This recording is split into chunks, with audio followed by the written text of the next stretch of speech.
Assalomu alaykum YouTube kuzatuvchilari, parranda ishqibozlari, kanalimiz a'zolari va kanalimiz mehmonlari.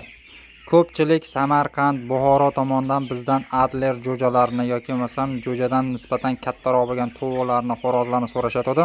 Mana tayyor imkoniyat. Bugun chiroyli qilib shularni ma'lumotlarini yoritib boramiz. Egalarini, nomerlarini videoning nomiga chiqarib qo'yamiz. Bemalol aloqaga chiqib xarid qilishingiz mumkin. Bu yerda jami 80 bosh Adler xo'roz va makonlari joylashgan. 50 ta atrofida makon, qolgan 30 tasi xo'roz. Yoshiga to'xtaladigan bo'lsak, 2,5-3 oylik atrofidagi jo'jalar. Bularda kelib chiqishi, ya'ni Farg'ona viloyati Oltiariq tumanida joylashgan Doniyor hoji akani tovuqlarini tuxumlaridan, ya'ni jo'jalardan chiqqan Adler jo'jalar.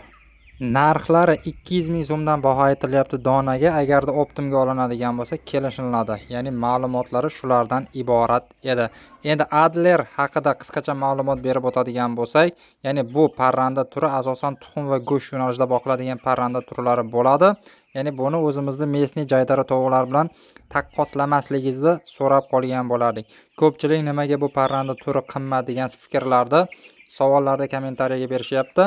Ya'ni bu O'zbekistonda endi ommalashib kelayotgan parranda turlaridan biri. Ya'ni O'zbekistonga chetdan kirib kelayotgan parranda turi bo'lganligi uchun bularda narxi o'zimizda mesni parrandalarning narxiga qaraganda biroz qimmat bo'lyapti. Shu sababli har xil salbiy negativ fikrlarda yozmasligingizni so'rab qolgan bo'lardik.